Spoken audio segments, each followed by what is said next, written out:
Jessica, nuestra compañera, está ya por aquí.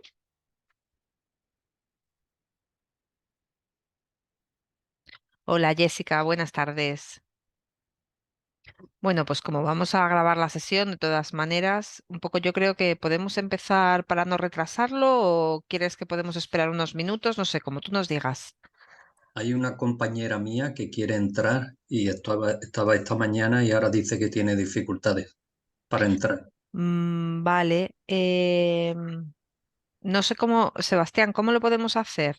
Pues no lo ¿La sé, llamo yo no por tengo. teléfono o le mando un enlace a su correo electrónico? Pues quizá, ¿Sí? Si me sí. puedes decir el nombre de la compañera. Mercedes Torres. Mercedes Torres. Vale, pues un momentito. Le mandamos el enlace ahora mismo.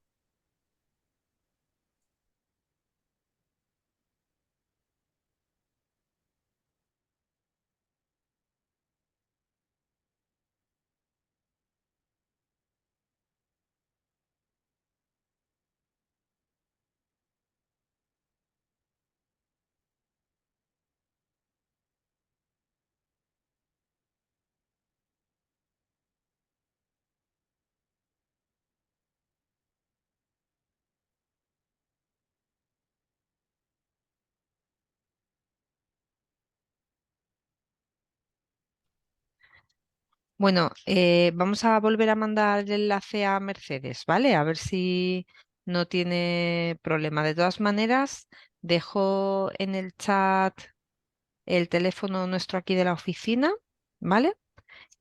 Si no... Mira, Sí, dime. si pones el enlace en el chat, yo Sí, solo puedo reenviar por WhatsApp, que me parece que va a ella más rápido. vale, perfecto. A ver.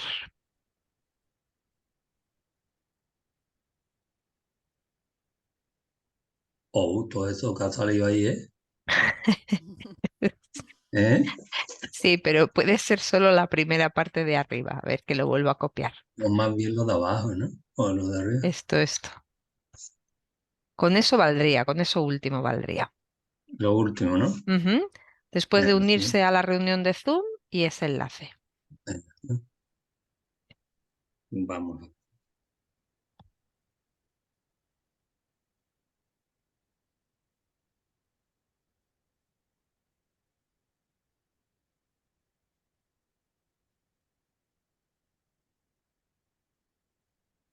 De todas maneras, dejo ahí el número de teléfono y la extensión mía por si me tuviese que llamar. Ok. Vale, perfecto. Pues si te parece, Jessica, inicias y entre que te vas presentando seguramente se puede conectar la compañera Mercedes. Así que nada, bueno, Jessica Murillo es compañera de la asociación, es técnica del Servicio de Consultoría y Formación en Igualdad de Lares. Bienvenida, Jessica, y muchas gracias por acompañarnos esta tarde. Bueno, tu ponencia es sobre el marco legal de los planes de igualdad y la función del patronato, cómo estas nuevas leyes también afectan, bueno, pues a las entidades, a las fundaciones y a los patronatos porque en muchos casos, bueno, pues representan un papel importante, ¿verdad? Muchísimas gracias, Adela. ¿Se me escucha bien? Sí, sí, perfectamente. Vale, voy a proceder a presentar. A ver si me deja. ¿Veis mi pantalla ahora mismo? Vemos, no lo vemos ya la presentación, sino que vemos también la cinta de arriba de herramientas de PowerPoint, pero sí la vemos. Vale, vamos a presentar así. ¿Ahora sí? Ahora sí, perfecto. Vale, bueno, pues muchísimas gracias, Adela. Muy buenas tardes a todos y a todas. Mi nombre es Jessica Murillo, como ha comentado Adela, yo soy periodista y experta en igualdad e intervención en violencia de género y además también formo parte del grupo social Lares en el servicio de consultoría y formación en materia de igualdad. Precisamente relacionado con esa formación que impartimos desde Lares en materia de igualdad, hoy tenemos dentro de esta escuela de patronatos un pequeño bloque donde vamos a hablar de cómo incorporar la igualdad a la función del patronato. Muchas personas de las que estáis hoy aquí presentes diréis, bueno, ¿y qué tiene que ver esto de la igualdad con las funciones que yo realizo en el patronato? Porque aparentemente no hay ninguna. Para entender el contexto de esta formación que vamos a ver esta tarde, tenemos que remitirnos al Real Decreto Ley 6/2019, que nos dice que todas las entidades, independientemente de su tamaño, y si hacen un plan de igualdad voluntario o no, deben negociar tanto el diagnóstico como el plan de igualdad. Ese Real Decreto Ley es desarrollado por el Real Decreto 901/2020, que nos habla que para negociar tanto el diagnóstico como el plan hay que crear una comisión negociadora. Y esa comisión negociadora va a ser una comisión paritaria porque va a tener tanto la representación de la plantilla como la representación de la entidad.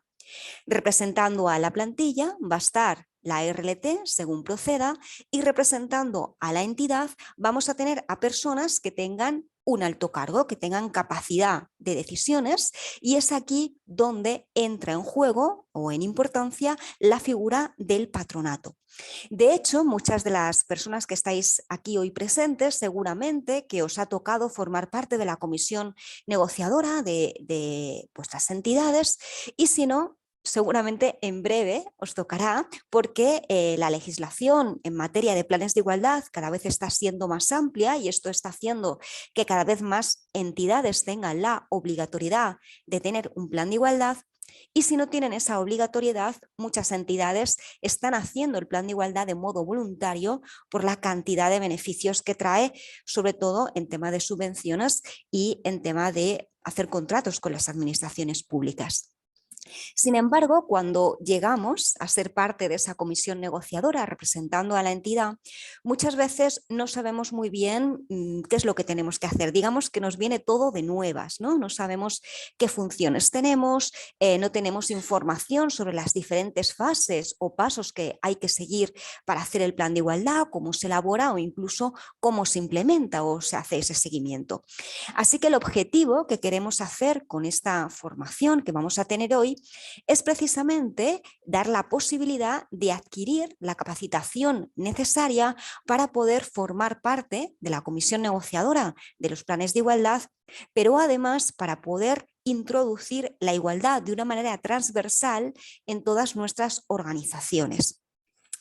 ¿Y por qué es importante esto de introducir la igualdad en las diferentes entidades? Bueno, en primer lugar, porque el gran reto de nuestro tiempo es pasar de la igualdad legislativa a la igualdad real. ¿Qué significa esto? Que si yo me voy a las diferentes leyes de nuestro país, nos van a decir que hombres y mujeres somos iguales ante esa ley. Sin embargo, si nos vamos al día a día, muy probablemente nos demos cuenta de que esa igualdad de la que nos habla la ley no está tan asentada como debería. Por lo tanto, es un compromiso social de toda la ciudadanía el trabajar por esa igualdad. Y dentro de esa ciudadanía tienen un papel muy importante las diferentes entidades, ya sean públicas, privadas, fundaciones, etcétera, etcétera, porque todo lo que se hace desde las organizaciones tiene un impacto directo en la sociedad. Pero más allá de que sea un compromiso social, el incorporar la igualdad en las entidades también es un mandato legal, porque en nuestro país tenemos una legislación relativamente amplia que nos habla de la obligatoriedad de implementar la igualdad en muchas de las áreas y en muchas de las gestiones que se tienen que hacer desde las entidades. Por lo tanto, lo primero que vamos a hacer con esta formación es conocer cuál es el marco legislativo que tenemos en España en materia de igualdad. De ese modo, vamos a poder conocer qué se ha hecho desde nuestra entidad, qué nos queda por hacer y si lo que se ha hecho realmente está adaptado a las implicaciones de obligado cumplimiento que nos manda la legislación. Y dentro de todas esas obligaciones nos vamos a detener de manera muy concreta en ver los planes de igualdad, sobre todo la figura que vamos a tener como parte de la comisión negociadora, y también vamos a ver cuáles son las diferentes fases que hay que seguir a la hora de elaborar, implantar y de hacer el seguimiento y evaluación de esos planes de igualdad. Así que con todo esto, ahora sí, empezamos nuestra formación y lo primero que tenemos que saber es de qué concepto partimos cuando hablamos de igualdad de oportunidades, porque todas las personas que estamos aquí presentes debemos partir del mismo conocimiento, del mismo concepto, de qué hablamos cuando decimos igualdad de oportunidades entre mujeres y hombres. Nos estamos refiriendo a la necesidad de garantizar el acceso y la participación de mujeres y hombres en todas las esferas de la vida. ¿Qué es lo que pasa? Que para conseguir esa igualdad, previamente se necesita equidad. ¿Qué es esto de la equidad? Yo lo defino como dar a cada persona lo que le corresponde para llegar a esa igualdad. Es decir, si yo tengo una persona aquí abajo y otra persona aquí arriba y a las dos personas le doy lo mismo, la desigualdad se mantiene. Sin embargo, si tengo una persona aquí abajo y otra aquí arriba y a la que tengo abajo le doy lo que necesita para llegar a esta igualdad, eso sería la equidad. Dentro de ese concepto de equidad es donde tenemos el concepto de acciones positivas. Las acciones positivas son estrategias o medidas que se implementan para contrarrestar y corregir las desigualdades. Y tenemos dos tipos de acciones positivas, de llegada y de partida. Las acciones positivas de partida son aquellas que no me aseguran el resultado final, pero sí me aseguran que voy a partir de la misma igualdad que el resto. Por ejemplo, habréis visto que muchos ayuntamientos, por ejemplo, dan formaciones en materia de igualdad en sectores que a lo mejor son muy masculinizados. Por ejemplo, se hacen pues para las mujeres de ese pueblo, ¿no? o de esa localidad, se ofrece un curso de carretilleras, porque no hay carretilleras. Eso hace que yo, al ofrecer ese curso, hombres y mujeres partan de la misma igualdad, aunque no te aseguro que te vayan a dar ese trabajo. Luego, por otro lado, hay acciones positivas de llegada que sí me aseguran el resultado final. Aquí tenemos esas famosas medidas en las que a igualdad de condiciones escojo el currículum infrarrepresentado. Por ejemplo, si en mi entidad tengo a muchas mujeres en la plantilla, pero sin embargo existen pocas mujeres dirigiendo esa entidad, tengo un techo de cristal. Por lo tanto, a la hora de ascender en mi entidad, voy a hacer que a igualdad de condiciones escoger el sexo infrarrepresentado, siempre en igualdad de condiciones. Esas son las medidas de acción positiva. Las medidas de acción positiva son temporales porque duran mientras duran esa desigualdad. Una vez que con esas medidas hemos conseguido la igualdad, esas medidas de acción positiva se eliminarían y se sustituirían por otras medidas que se mantengan en el tiempo, que hagan que eso que hemos conseguido no retroceda, sino que se mantenga donde lo hemos dejado. Este concepto de igualdad de oportunidades es el que da como resultado o son la base de las políticas públicas de igualdad, que a su vez las políticas públicas de igualdad son la base del marco legal en materia de igualdad que tenemos en nuestro país. Las políticas públicas de igualdad nacen en el año 1945 a través del preámbulo de la Carta de Naciones Unidas, en la que Naciones Unidas insta a todos los Estados miembros a implementar medidas en pro de la igualdad en todas sus políticas. ¿Qué es lo que pasa en esta época? Que las medidas que los diferentes estados implementan, que no son muchas, la verdad, suelen ser medidas que van a corto plazo y que además van en compartimentos estanco, es decir, no son transversales, sino que se hacen esas medidas en una determinada área, en una determinada sección, pero no en toda la gestión.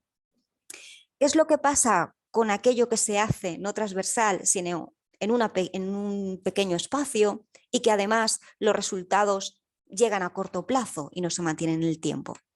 Que lo que conseguimos pues no sirve para nada, porque todo lo que hemos conseguido conlleva un retroceso.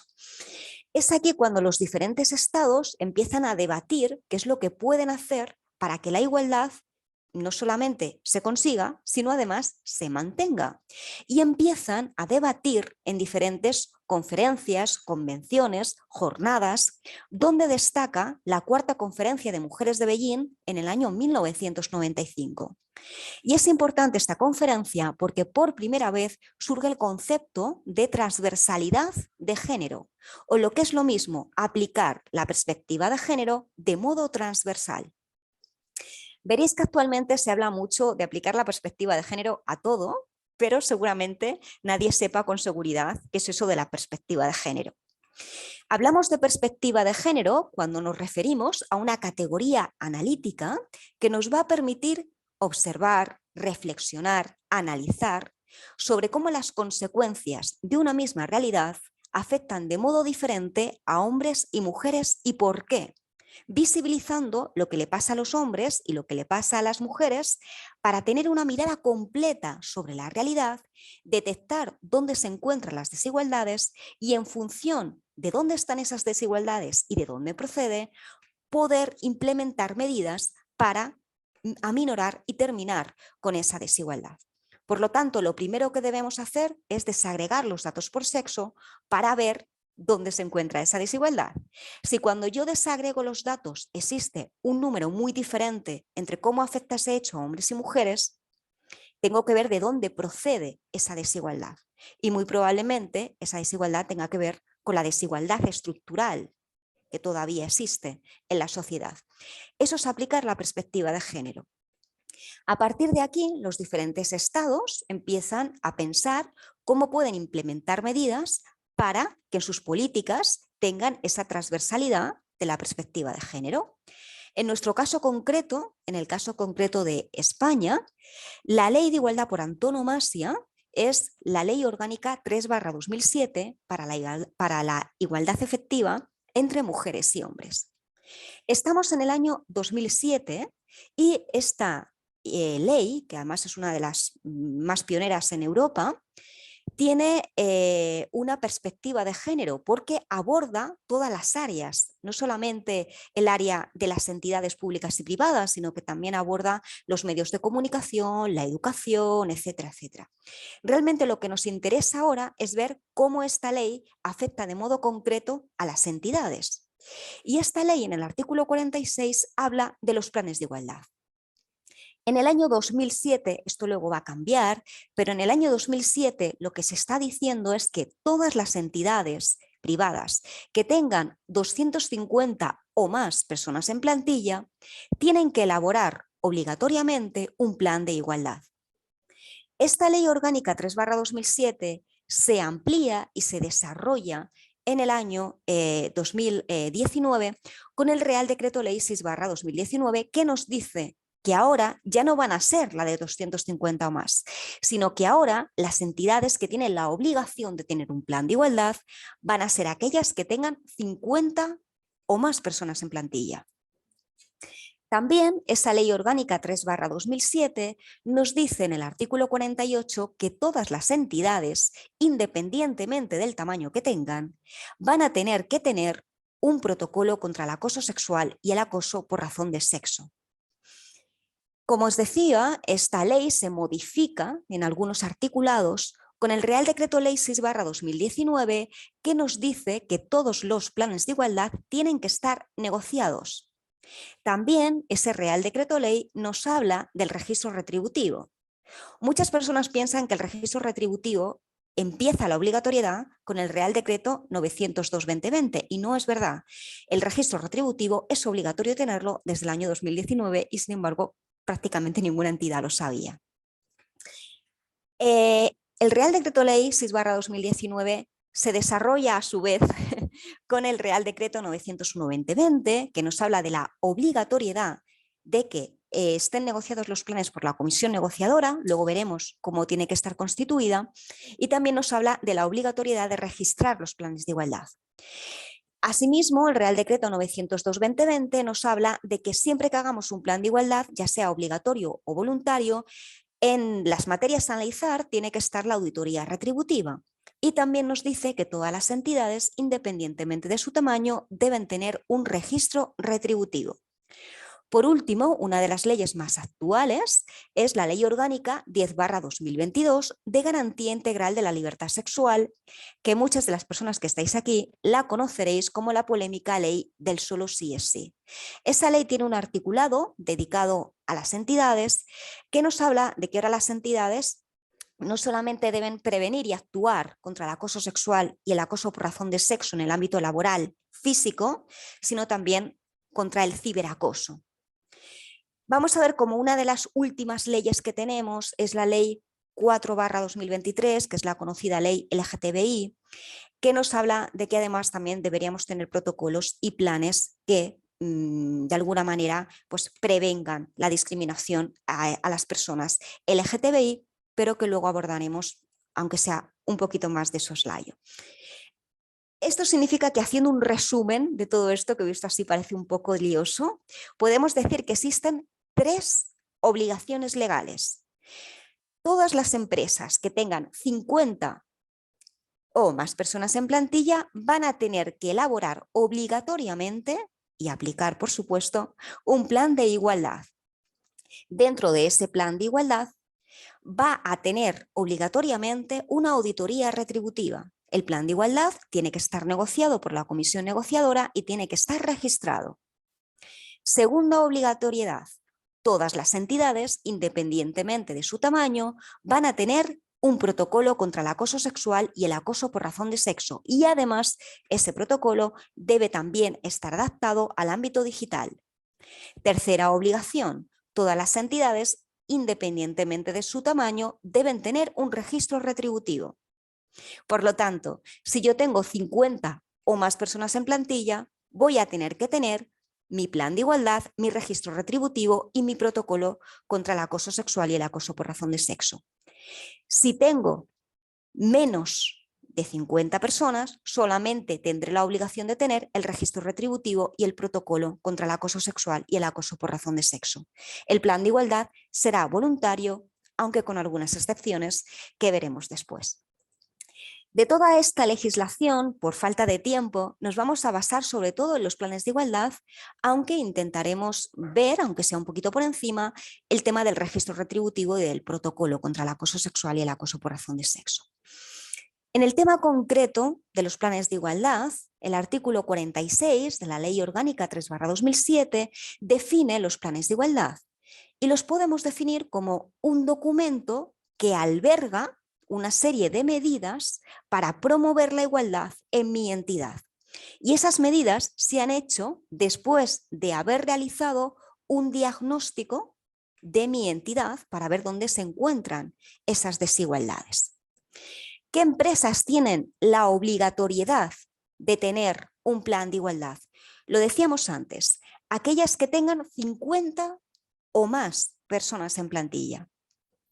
También van a tener la obligatoriedad de tenerlo aquellas que, aunque tengan menos de 50 personas, le obligue su convenio colectivo de aplicación, o aquellas en las que la autoridad laboral competente lo hubiera acordado en un procedimiento sancionador. Por lo tanto, en un principio, si yo tengo menos de 50 personas, no tengo por qué tener la obligatoriedad de hacer el plan de igualdad, pero me debo asegurar de que mi convenio colectivo no me está obligando a ello. ¿Sí? Para el resto de entidades privadas, los planes de igualdad serán voluntarios. Bien, es verdad que aunque mi plan de igualdad sea voluntario, deben seguir los mismos pasos y las mismas obligatoriedades como si fuese obligatorio. Es decir, si yo decido hacer un plan de igualdad voluntario, voy a tener igualmente que constituir mi comisión negociadora, voy a tener igualmente que hacer una auditoría retributiva, voy a tener igualmente que registrarlo, etcétera, etcétera. Y claro, muchas personas se estarán planteando, ¿y por qué voy a hacer yo un plan de igualdad voluntario si no tengo la necesidad? Tener un plan de igualdad trae consigo muchos beneficios. Quizás el primero de ellos sea adelantarse a algo que parece que de algún modo nos aboca, ¿no? el transcurso de los hechos. Os decía que al principio la obligatoriedad de los planes de igualdad era para 250 personas o más en plantilla y ahora se ha reducido a 50 personas o más. Nadie nos puede asegurar que en cualquier momento esto haga que Bueno, pues todas las entidades van a tener que tener un plan de igualdad. Nos adelantamos, teniendo el plan de igualdad voluntario, a lo que pueda suceder. Pero aún así, también existen otros beneficios de tener un plan de igualdad. Cuando hacemos un plan de igualdad, os comentaba antes que previamente tenemos que hacer un diagnóstico, donde vamos a analizar muchísimas materias y muchísimos documentos que tenemos en nuestra entidad. Esto significa que de alguna manera vamos a tener un conocimiento muy explícito de lo que está sucediendo en mi entidad. Y eso va a hacer que ante cualquier tipo de imprevisto que pudiera surgir, a mí no me va a resultar tan imprevisto, porque yo ya he tenido un análisis previo de mi entidad y voy a saber cómo actuar de una manera más rápida que si no hubiera tenido ese diagnóstico. Por otro lado, cuando yo tengo un plan de igualdad, significa que tengo una serie de medidas que benefician a mi plantilla. Medidas de conciliación, sé que, por ejemplo, no voy a tener ninguna barrera a la hora de ascender, sé que además en los procesos de selección no va a haber sesgos de género y todo esto lo que conlleva es que retenga el talento. Yo no me voy a querer ir de una empresa donde tengo buenos beneficios de medidas, ¿no? El salario emocional que lo llaman ahora. Pero es que además si una entidad o una fundación tiene buenas medidas, voy también a no solamente a retener, sino a atraer el talento. Muchas personas van a querer trabajar en mi entidad. Además, el tener un plan de igualdad proyecta una imagen positiva, es decir, contribuye a la responsabilidad social corporativa. La sociedad cada vez valora más la igualdad en las entidades, pero no solamente la propia sociedad, sino incluso el resto de entidades. Eso hace que yo vaya a tener más posibilidades de establecer redes de contacto y networking con otras entidades. Y esto siempre es beneficioso, trabajar con otras entidades en las que vamos en la misma dirección. Y además, tener un plan de igualdad posibilita que tenga más posibilidades de acceder a subvenciones de la administración pública, por ejemplo, e incluso a contratos con el sector público. Cuando un ayuntamiento, por ejemplo, externaliza un servicio y hay un concurso, una de las cosas que más se valora para ver a qué entidad se le va a dar esa encomienda es tener un plan de igualdad o medidas de igualdad. Por lo tanto, tengo más posibilidades de obtener esos contratos con el sector público, así como obtener subvenciones, incluso de obtener distintivos de calidad, como es el distintivo de igualdad. El distintivo de igualdad es un distintivo que otorga el Instituto de las Mujeres a través del Ministerio de Igualdad y que sirve para establecer relaciones comerciales. El distintivo de igualdad es como un distintivo de calidad. Lo que hace es que se les dan a una serie de empresas que tienen buenas medidas de igualdad y de alguna manera les hace publicidad de manera gratuita. Además establecen networking entre las empresas que tienen ese distintivo y las empresas hablan entre ellas de cómo han introducido la igualdad, qué cosas les ha servido, qué cosas no.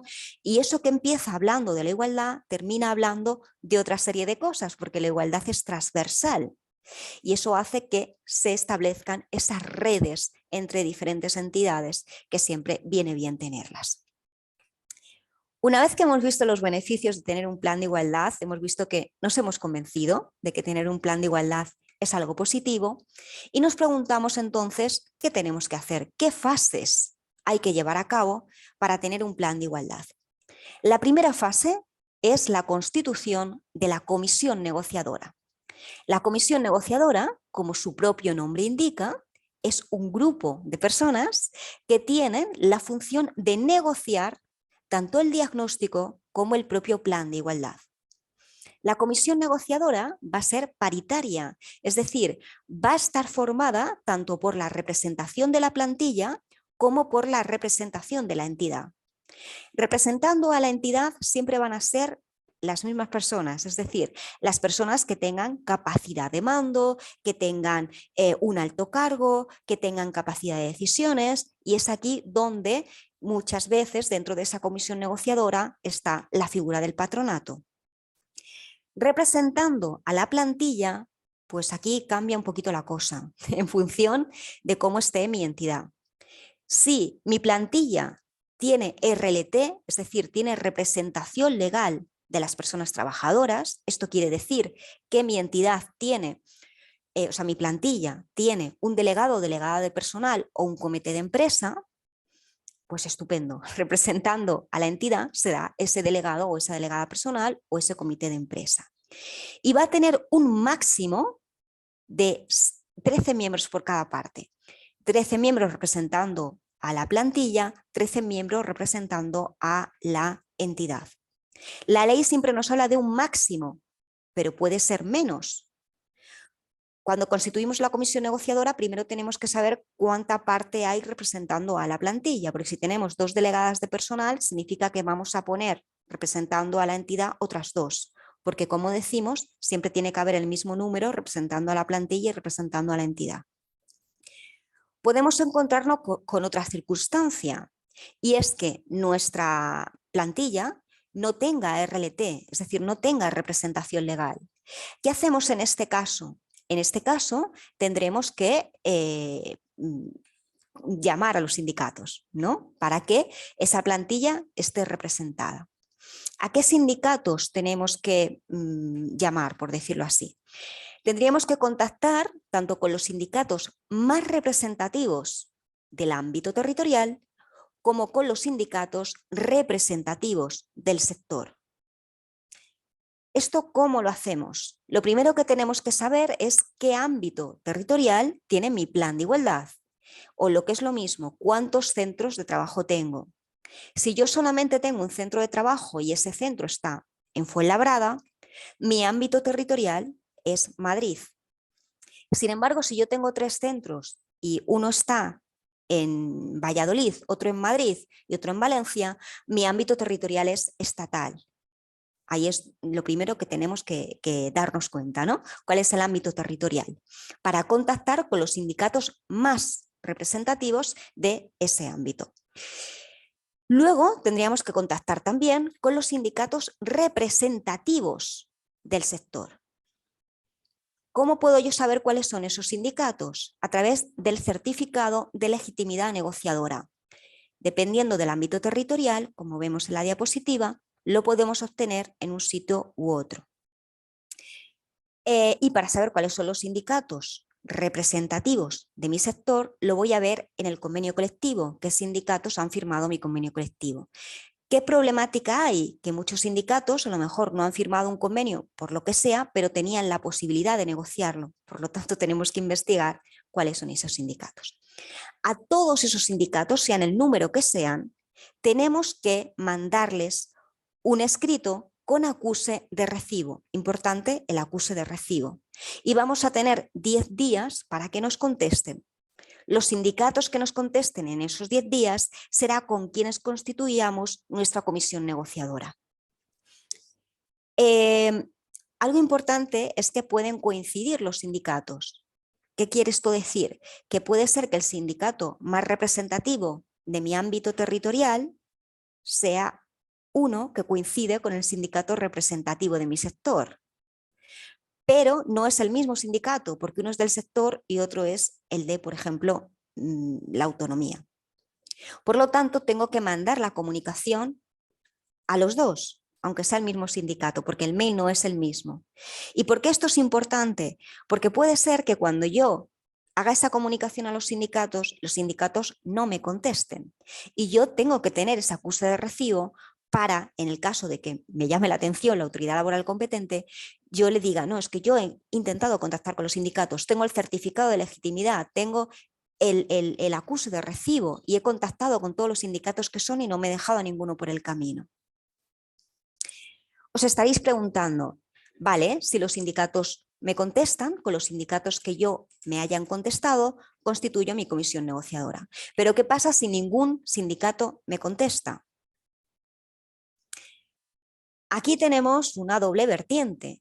Por un lado, lo que nos dice el Ministerio es que tenemos que insistir las veces que haga falta hasta que nos contesten. ¿Qué es lo que pasa? Que ya ha pasado un tiempo bastante prudente desde que nació esta obligatoriedad, como para que ya haya una sentencia sobre esto. Muchas entidades pues, se han quejado, ¿no? Han llevado a juicio este tema porque el que los sindicatos no le hayan contestado ha hecho que se haya paralizado la negociación del plan de igualdad. Y esto ha llegado a una sentencia. Tenemos dos sentencias muy relevantes, una en Madrid y otra en Andalucía, y lo que nos dice la sentencia es que si yo he contactado con los sindicatos que son, tengo acuse de recibo y he insistido, lo que no puede ser es que los sindicatos no me contesten, paralicen mi plan de igualdad. Por lo tanto, la empresa de modo unilateral podrá aprobar y registrar el plan de igualdad. Eso es lo que nos dice la sentencia, pero lo que nos están diciendo desde el otro lado es que insistamos, insistamos, insistamos. Entonces es importante que sigamos los pasos que hay que seguir, aunque haya estas sentencias, bueno, ya que de alguna manera están ya creando camino, ¿no? Por decirlo así. ¿Qué pasa si tengo varios centros de trabajo? Es importante saber que yo voy a hacer un solo plan de igualdad para todos mis centros. Hago un plan de igualdad por CIF, no hago un plan de igualdad por centro. Puede ser que yo tenga un centro de trabajo que sí tiene RLT y otro centro de trabajo que no tiene RLT. Yo no puedo hacer que la RLT de mi centro de trabajo que sí tiene represente a mi otro centro de trabajo que no tiene RLT.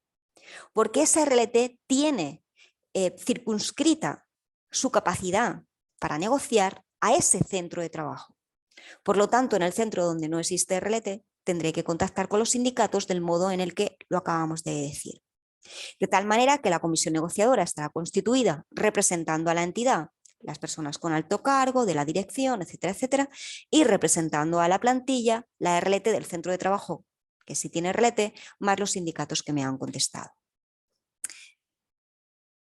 Esto visto así es un poco lioso, pero en realidad pues es sencillo. Si tengo delegado o delegada de personal o tengo comité de empresa, no tengo que contactar con los sindicatos. Si no tengo RLT, sí tengo que contactar con esos sindicatos.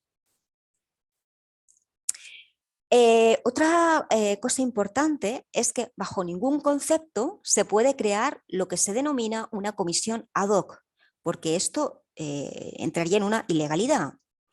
¿Qué significa la comisión ad hoc? Pues que si yo, por ejemplo, no tengo RLT en mi empresa, yo digo, bueno, es que yo no me voy a poner ahora a contactar con los sindicatos.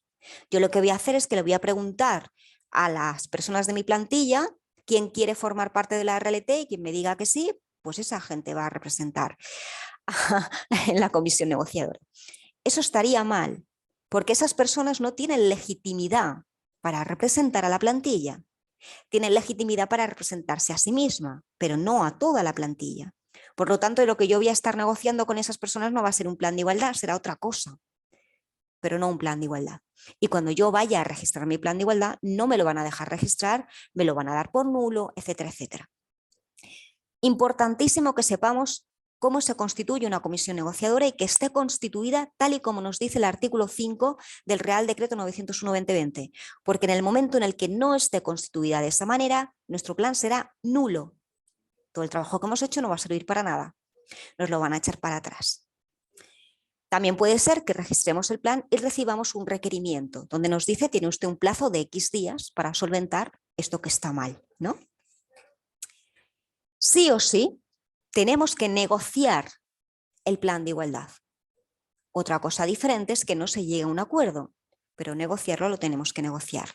Nos dice además la legislación que tenemos que negociar de buena fe y en aras a conseguir un acuerdo. Y cuando veamos que ese acuerdo no se puede conseguir, podemos contar con una figura mediadora para conseguir ese acuerdo. Entonces eso sería un poco lo más importante. Otra cosa importante con la que tenemos también que tener mucho cuidado es la nomenclatura que estamos usando, ¿no? en nuestra constitución de la comisión negociadora. Es una comisión negociadora, no es una comisión de igualdad. Antiguamente, cuando no existía la obligación de negociar el plan de igualdad con la comisión negociadora, se le denominaba comisión de igualdad. Ahora la denominación es comisión negociadora y hay que utilizar la misma denominación que utiliza la ley. No es lo mismo la comisión negociadora que la comisión de igualdad.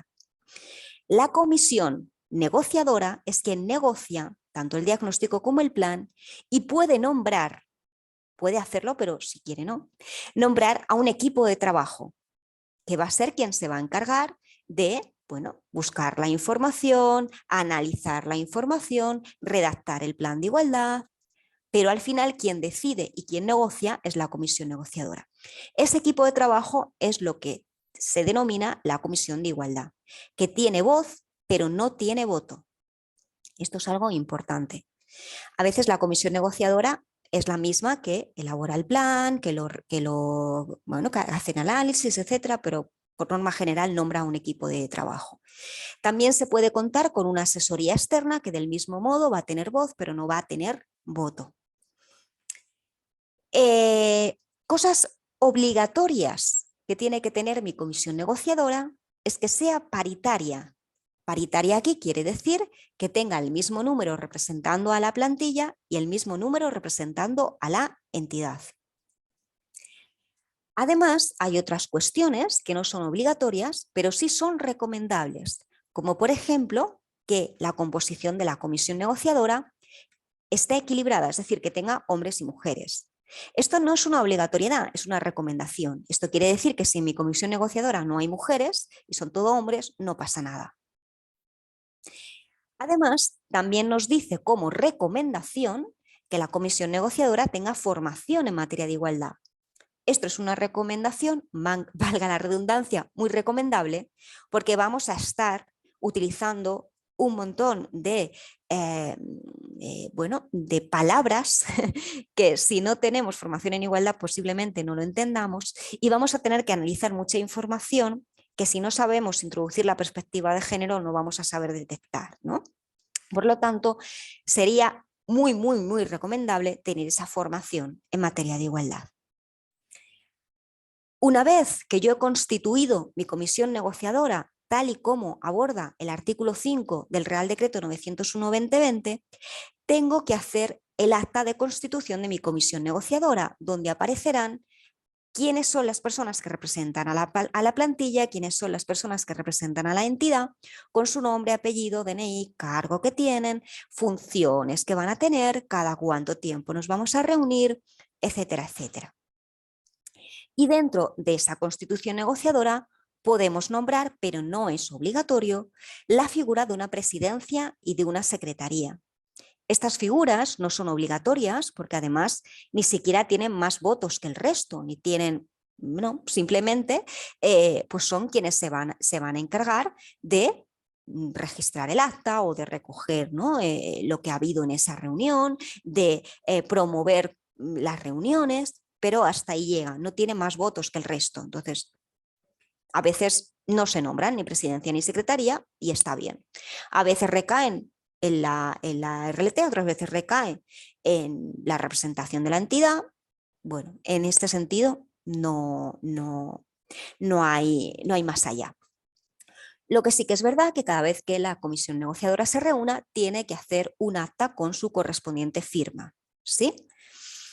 Y por supuesto, reuniones que vamos a tener que tener sí o sí es el acta de constitución, también cuando vayamos a aprobar el diagnóstico y cuando vayamos a aprobar el plan de igualdad en su conjunto. Una vez que hayamos constituido nuestra comisión negociadora, llegaríamos a la segunda fase, que es la realización del diagnóstico. El diagnóstico de mi plan de igualdad va a ser, por decirlo así, una fotografía fija que me va a permitir detectar dónde se encuentran las desigualdades en mi entidad. Y en función del análisis que me haya dado, voy a poder redactar las medidas en la siguiente fase. Muchas entidades dicen, bueno, yo me quito el plan de igualdad de encima de una manera muy sencilla y es, voy a ver X plan de igualdad y voy a copiar esas medidas y las pongo en mi plan y a ver qué pasa. Esto no puede ser así, porque el plan de igualdad tiene que estar adaptado a la realidad de cada entidad, ¿sí? Para eso se hace el diagnóstico. ¿Y qué tiene que tener ese diagnóstico? Lo primero de ello, un periodo de referencia. Normalmente escogemos como periodo de referencia el año anterior al que estamos, porque necesitamos coger un año completo. Y cogemos el año anterior porque es el año más próximo y por tanto es lo que me va a hacer que tenga un mayor conocimiento de mi entidad y mis medidas van a estar mucho más adaptada a lo que está ocurriendo ahora, ¿sí? Asimismo, necesitamos explicar dentro de ese diagnóstico cuál va a ser la metodología empleada. Como no podía ser de otra manera, la metodología empleada es la aplicación de la perspectiva de género, para lo que previamente tengo que desagregar los datos por sexo en todos los análisis que yo haga, tal y como me obliga el anexo del Real Decreto 901-2020. A partir de aquí, voy a ir desagregando, ¿no? Digamos que la variable cuantitativa es el sexo, que voy a ir intercalando con otra serie de variables cuantitativas como la edad, la antigüedad, pero también con otras variables cualitativas. Eso me va a permitir ver dónde se encuentran las desigualdades. Además, voy a necesitar una serie de recursos humanos, técnicos, económicos para hacer ese diagnóstico y también lo tengo que detallar. ¿Qué recursos voy a necesitar? Pues herramientas, como por ejemplo la herramienta del sistema de valoración de puestos de trabajo para realizar mi auditoría retributiva. Voy a necesitar también diferentes documentos que obligatoriamente la entidad me tiene que dar y no se puede decir que no, o sea, no puede decir no te voy a dar estos documentos, ¿no?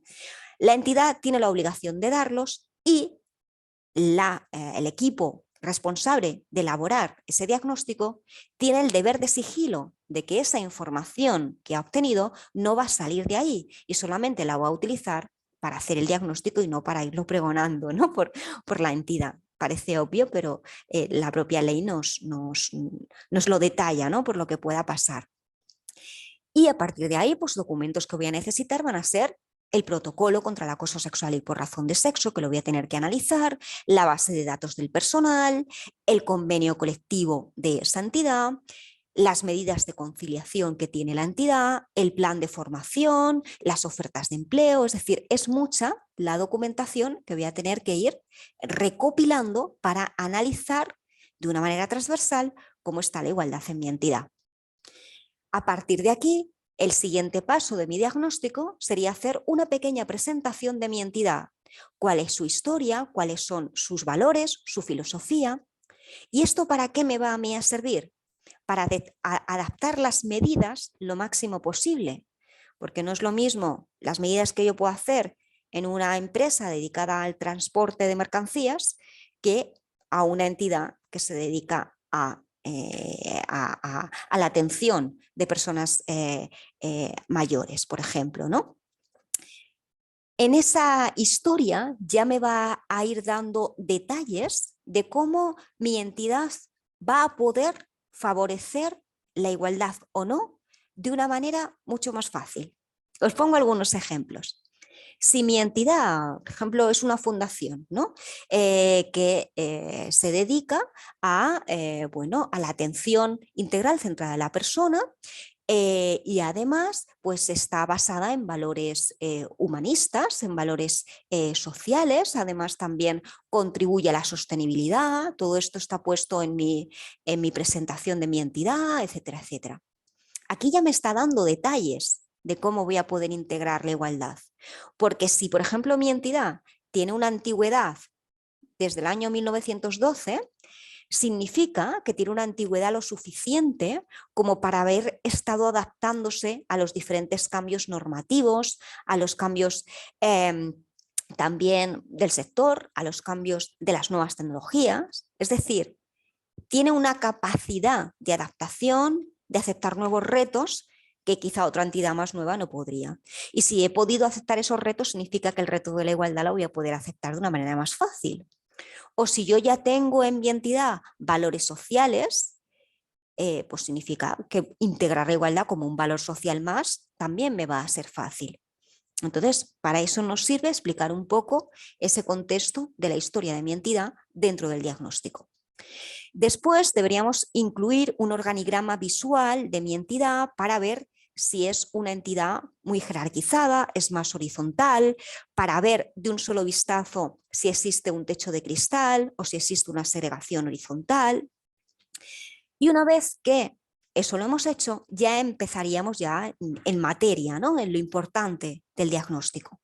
Lo primero de ello es analizar las características de mi plantilla, número de hombres y número de mujeres que hay en mi plantilla, número de hombres y número de mujeres que hay por cada puesto, número de hombres y número de mujeres según la antigüedad, según el tipo de contrato. Esto ya me va a ir dando detalles a nivel cuantitativo que los complementaré con los datos cualitativos que veremos después. Por ejemplo, si en mi entidad hay 60 mujeres y 10 hombres, mi plantilla está feminizada y eso tiene que ver a lo mejor con que es un sector feminizado como puede ser el sector de los cuidados. ¿Me podéis silenciar el micrófono, por favor, para que no se nos acople? Es decir, que eso ya nos va a dar datos cuando analizamos las características de la plantilla. Una vez que hemos analizado de manera cuantitativa todas esas características, nos vamos a ir a analizar de una manera también cualitativa las diferentes materias que nos obliga el artículo 46.2 de la 3/2007. Todas esas materias que obligatoriamente tenemos que analizar son las que están fuera del cuadro azul. Lo del cuadro azul son, bueno, materias que podemos incorporar de modo voluntario, pero si no las incorporamos no pasa nada. Todo plan de igualdad, sea voluntario o obligatorio, sí que debe tener analizada todas las materias que nos encontramos fuera del cuadro, incluida la auditoría retributiva. Un plan de igualdad sin auditoría retributiva no nos lo van a dejar registrar. Por lo tanto, tenemos que tener esa auditoría retributiva. ¿Y qué es lo que vamos a analizar en cada una de esas materias? Pues, por ejemplo, en los procesos de selección y contratación vamos a analizar cómo se inicia el proceso de contratación. Se definen previamente los perfiles, la experiencia que vamos a necesitar de la persona que va a estar en ese perfil vacante. A la hora de redactar la oferta de trabajo se utiliza un lenguaje inclusivo. ¿Dónde se difunden esas ofertas de trabajo? ¿Solamente a nivel interno, también a nivel externo? ¿En LinkedIn? ¿En mi página web? ¿O me lo hace una entidad externa? Además, tengo que ver cuántos hombres y cuántas mujeres han sido contratadas en el último año. También vamos a ver cuál es el perfil de las personas que se encargan de esos procesos, si tienen formación en igualdad, etcétera, etcétera, ¿no?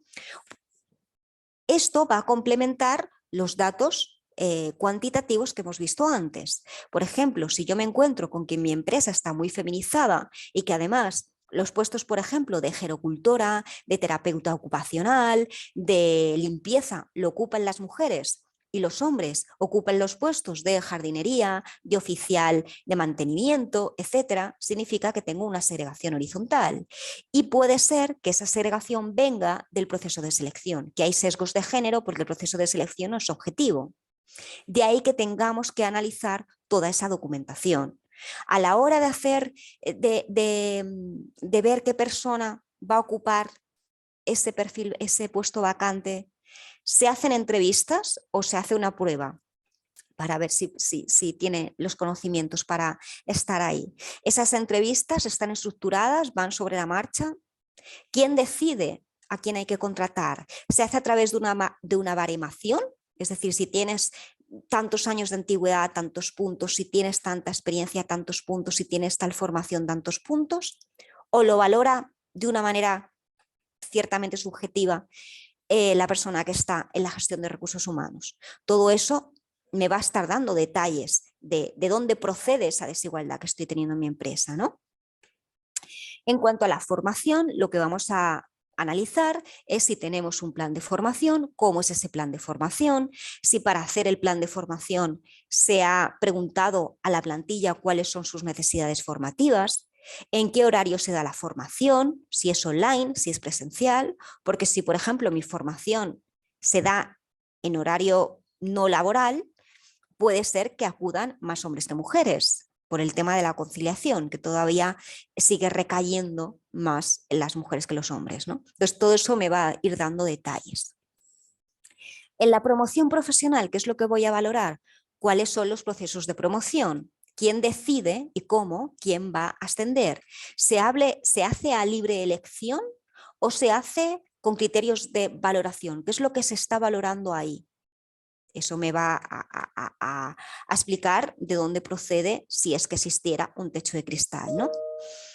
También es importante, como os comentaba, analizar las medidas de conciliación corresponsable. Si tenemos en nuestra entidad un registro de cuántos hombres y cuántas mujeres se acogen a esas medidas, si esas medidas se encuentran redactados en algún documento formal, si ese documento ha sido difundido a la plantilla, si la plantilla conoce cuáles son esas medidas, ¿no? Y luego hay otras materias que en este caso vamos a ver con un poquito más de detalle, como es las retribuciones. En el caso de las retribuciones, y aquí hacemos un pequeño paréntesis, recordamos que todas las entidades, independientemente de su tamaño, deben tener un registro retributivo. El registro retributivo es un documento que se hace a nivel anual y a año vencido para ver si existe brecha salarial en mi entidad. Y como os digo, lo tienen que tener todas las entidades, independientemente de su tamaño, y es independiente del plan de igualdad. En ese registro retributivo, como os digo, si estamos en el año 2023, yo ya tendría que tener mi registro retributivo del año 2022.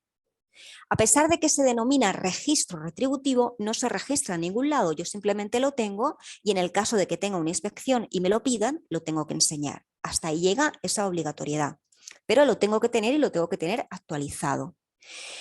Y para elaborar ese registro retributivo puedo acudir a cualquier tipo de herramienta, da igual cuál, siempre y cuando se base en lo que me dice el artículo 5 y 6 del Real Decreto 902/2020. Lo que pasa que sí que es verdad que existe una herramienta que ya está hecha, pero que es voluntaria, que es la que ha hecho el Ministerio de Igualdad con el Ministerio de Trabajo, firmada por los sindicatos, y que recoge la obligatoriedad de la que me habla el 902/2020. ¿Qué debe tener mi registro retributivo? Debe tener los valores medios de lo realmente percibido. ¿Qué significa esto? Que yo voy a incorporar en mi registro retributivo lo que realmente le he pagado a esa persona y lo que ha pagado la entidad.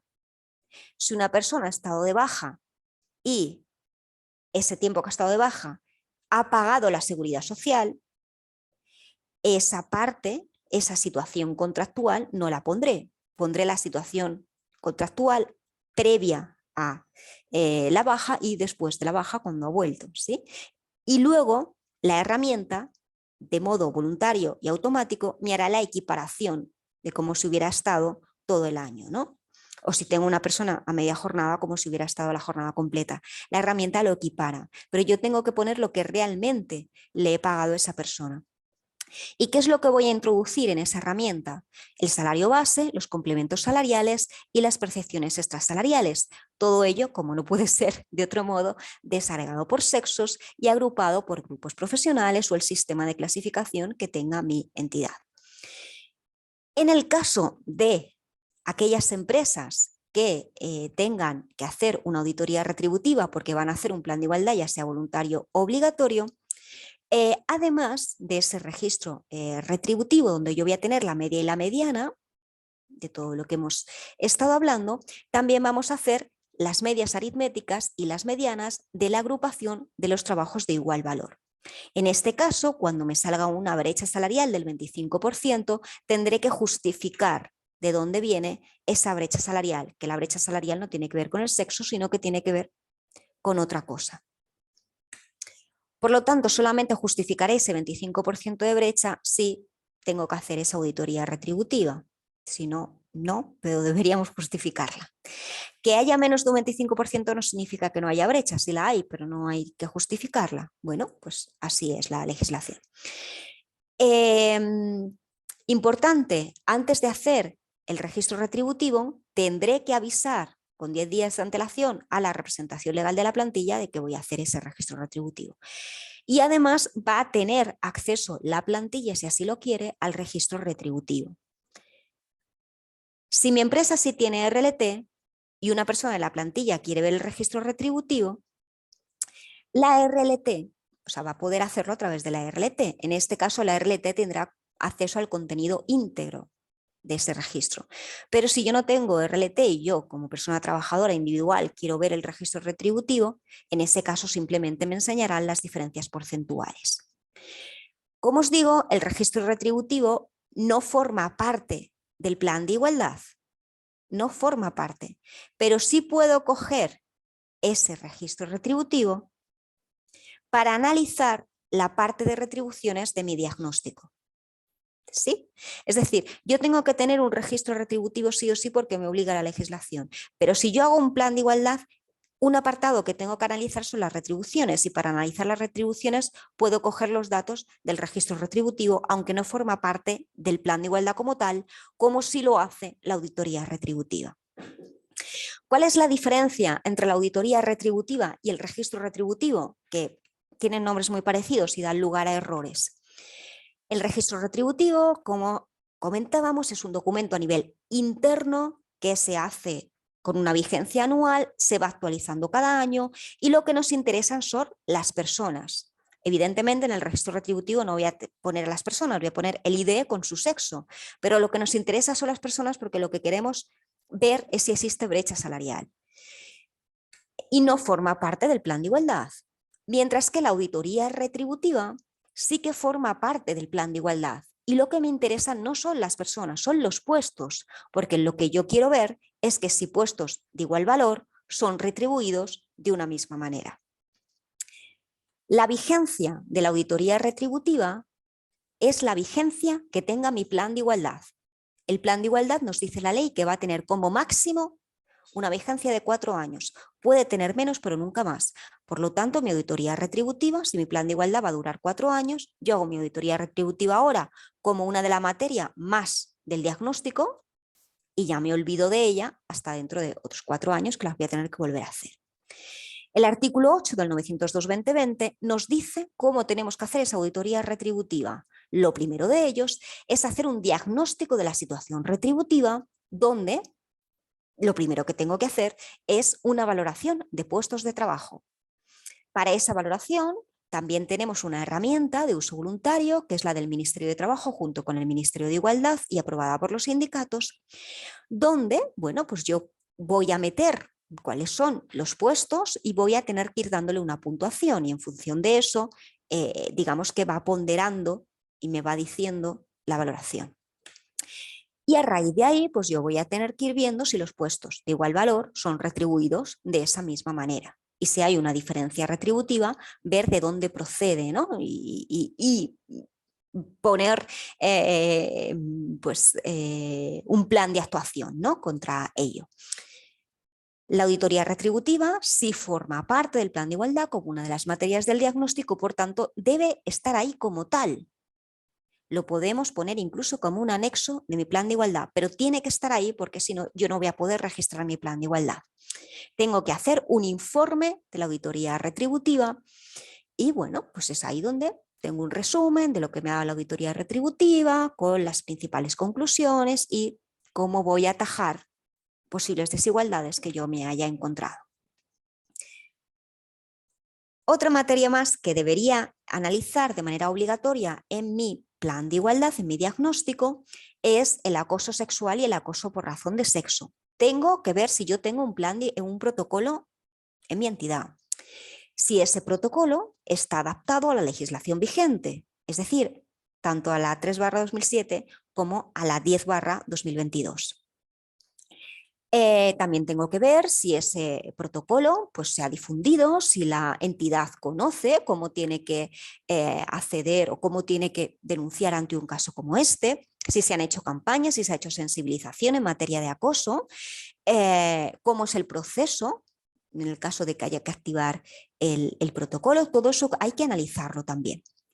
Una vez que hemos analizado todas las materias que nos obliga el artículo 46.2 de la 3/2007, Ese diagnóstico, que va a ser relativamente grande, porque vamos a ir haciéndolo, volcando los datos en un Excel, sacando tablas dinámicas, sacando gráficos que luego vamos a explicar, etcétera, etcétera. Es bastante, bueno, bastante laborioso hacer el diagnóstico. Ese diagnóstico que va a tener X páginas, lo tenemos que presentar a la comisión negociadora.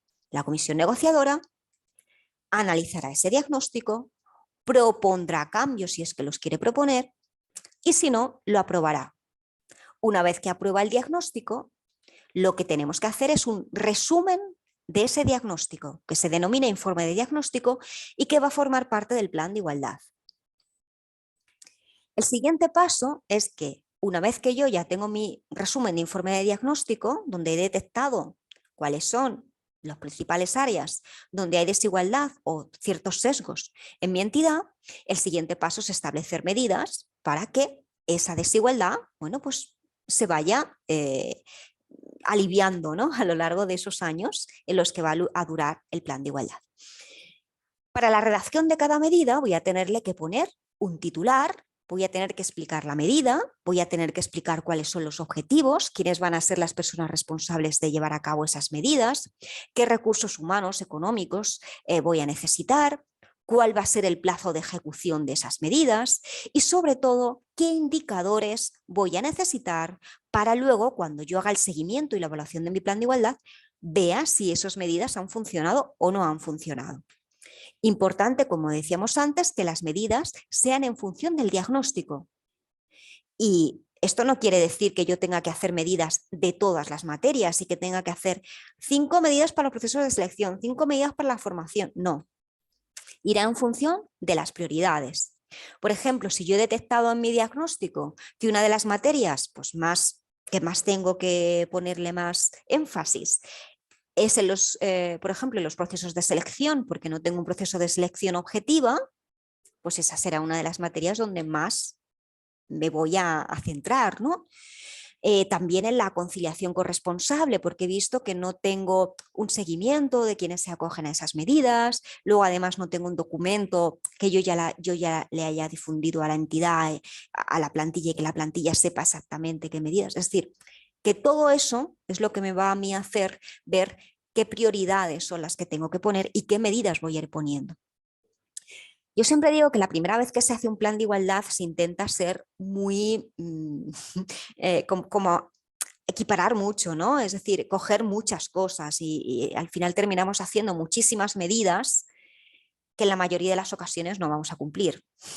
Entonces es mejor hacer pocas medidas, pero que yo sepa que voy a poder cumplir en esos 4 años y eso va a hacer que cuando yo pase los 4 años y vuelva a actualizar mi plan de igualdad, eso que he conseguido haga medidas para mantenerlo y me vaya a la siguiente fase de cuáles son las siguientes prioridades, ¿no?, que tengo que abordar.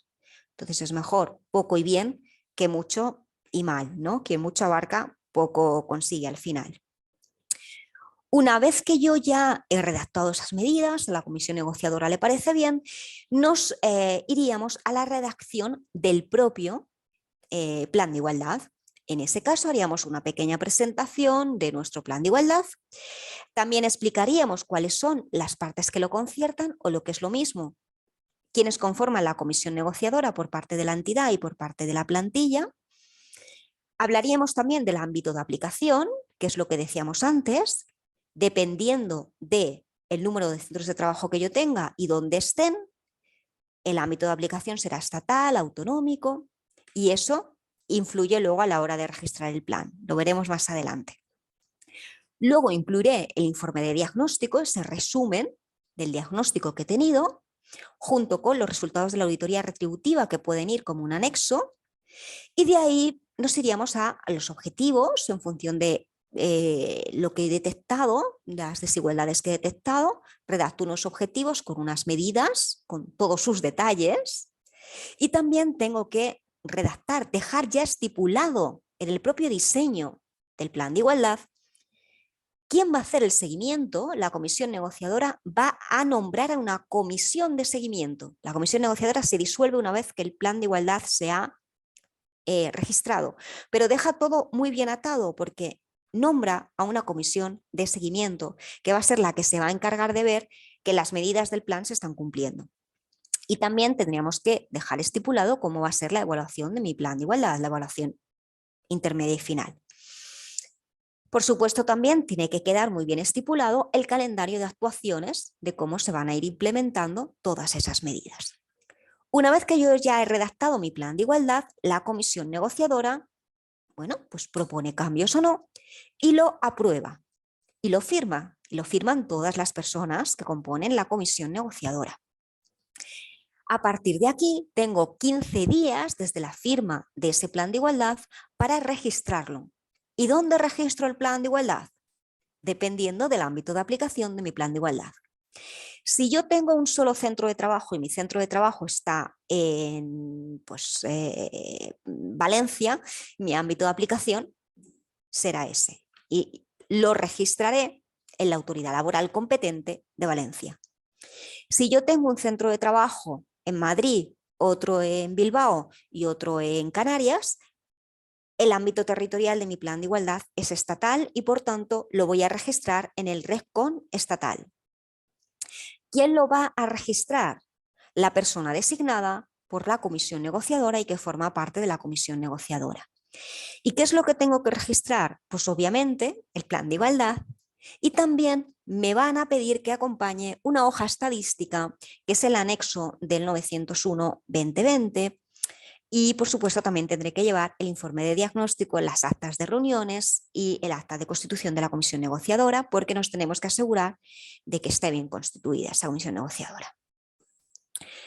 Pues ya tenemos nuestro plan de igualdad terminado, registrado, pero aquí no termina todo y ese es el problema, que muchas entidades dicen yo ya tengo mi plan de igualdad hecho, yo ya he cumplido, yo ya me olvido y lo guardo en un cajón. Esto no puede ser porque el plan de igualdad también hay que implementarlo y no solamente ponerlo en práctica, ponerlo en nuestro día a día, sino también hacer un seguimiento de ese plan de igualdad. ¿Y quién va a hacer ese seguimiento? La comisión de seguimiento que ha nombrado la comisión negociadora. ¿Sí? Además va a haber unas fichas de seguimiento. Las personas responsables de implementar cada medida van a tener una ficha determinada y esas fichas van a ser las que van a servir de base para hacer el informe de seguimiento. La comisión de seguimiento al menos se va a reunir 6 veces para ver, bueno, pues cómo se está desarrollando el plan de igualdad, teniendo siempre en cuenta que las medidas que yo voy a poner en mi plan de igualdad no son absolutas, sino que pueden dar lugar a cambios, porque yo he propuesto algo, pero luego cuando lo voy a poner en realidad me doy cuenta de que, bueno, pues eso que he propuesto igual está muy bien, pero a la hora de aplicarlo he necesitado otro recurso que no era ese, o he tenido que hacerlo de otra manera, pues eso es lo que tenemos que comunicar en ese informe de seguimiento. Y vamos a hacer un informe de seguimiento anual. Si mi plan dura 4 años, pues haré 4 informes de seguimiento, ¿no? 1 por año. Y luego haré 2 informes de evaluación. Uno a mitad del plan y otro al final. Y en el informe de evaluación, pues yo lo que voy a ver es qué se ha hecho, cómo se ha hecho, qué se ha conseguido y cómo voy a saber todo esto. Utilizando los informes de seguimiento que hemos ido haciendo a lo largo de estos 4 años de manera anual y, ¿por qué no?, también a través de la recogida de opiniones de mi plantilla. ¿Qué te ha parecido la implementación del plan de igualdad? ¿No? Y esos informes de evaluación van a ser a su vez la base para que cuando mi plan de igualdad termine, hacer el diagnóstico nuevo y volver a hacer el plan de igualdad. ¿Sí? Porque como decíamos, los planes de igualdad van a tener como máximo una vigencia de 4 años, aunque pueden ser menos. Eso lo decide la comisión negociadora, pero nunca más de 4 años. ¿Y por qué se decide así? Bueno, pues porque en menos de 4 años, bueno, tampoco da tiempo a implementar del todo las medidas, ver si están funcionando o no, y más de 4 años ya es demasiado como para seguir con ello, ¿no? Ya da lugar a saber si eso está funcionando o no, ¿sí? Claro, después de ver todas estas fases, ¿no?, que hay que hacer para los planes de igualdad. Habrá quien dirá, pues yo no me voy a meter en el embolado de hacer un plan de igualdad porque esto requiere muchísimos medios, requiere muchísimo tiempo y mira, pues yo no lo hago y que sea lo que tenga que ser. Pues tenemos que tener en cuenta que existen sanciones por no hacer un plan de igualdad. El no tener un plan de igualdad y ni siquiera haber comenzado a hacerlo supone multas de 7.500 a 225.000 euros, que no es poco. Además, si yo tengo una inspección y no tengo mi registro retributivo, voy a tener que pagar una multa de hasta 7.500 euros. Tenemos que tener en cuenta que cada vez más se está poniendo más énfasis en las leyes de igualdad, en las leyes de igualdad en las entidades, en los planes de igualdad, y lo que se está queriendo es que las inspecciones en materia de igualdad pues sean cada vez mayores. Y esto está haciendo que pues cada vez más se esté dando el toque a aquellas entidades que tienen que tener un plan y no lo tienen, de que se pongan a ello y de ponerle esa serie de multas, ¿no? O al menos darle un plazo para que lo hagan y para que lo implementen. ¿Y qué es en lo que más se suele fijar la inspección de trabajo? Pues la inspección de los planes, ¿no? Pues una de las cosas que más se suele fijar es que tenga yo mi plan de igualdad, ¿no? Que tenga o no tenga mi plan de igualdad. Pero sobre todo también se fija en que yo tenga mi plan de igualdad, pero que yo tenga mi plan de igualdad implementado. Es decir, que yo tenga mis informes de seguimiento, mis informes de evaluación, etcétera, etcétera. También se fijan que haya una concordancia entre el diagnóstico de mi entidad y las medidas que he llevado a cabo. Y sobre todo que dentro del plan de igualdad pues tengan los contenidos mínimos que debe tener según la legislación, que es todo lo que hemos visto hasta ahora. ¿Dónde suele haber más inspecciones o por qué razones suele haber más multas? Pues evidentemente por no tener un plan de igualdad y por tener un plan de igualdad y no tenerlo aplicado. Eso en cuanto al tema de los planes de igualdad. Y también hemos visto, aunque sea un poquito por encima, el tema del registro retributivo. Pero decíamos que existía una tercera obligación, en este caso para todas las entidades, que es el tener un protocolo contra el acoso sexual y el acoso por razón de sexo. Lo primero que debemos saber es cuál es la diferencia entre uno y otro. Si nos vamos a la ley de igualdad, que siempre va a ser la misma, la 3/2007, en el artículo 7.1 y el artículo 7.2 define qué es el acoso sexual y qué es el acoso por razón de sexo. Y nos dice que el acoso sexual va a ser cualquier comportamiento verbal o físico que tenga un contenido sexual. Puede ser una propuesta, puede ser un tocamiento, puede ser a cambio de ciertos favores sexuales, si no me concedes tal favor sexual, no vas a cobrar este mes. Todo eso es acoso sexual.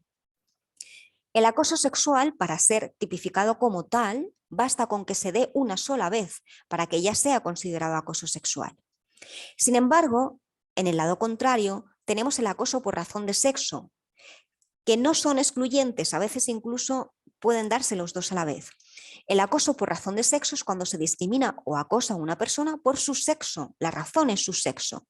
Se le aísla, se le hace ser menos, se le dan ciertas, por ejemplo, en tu trabajo, pues te doy un trabajo menor del que estás capacitada, etcétera, etcétera, ¿no?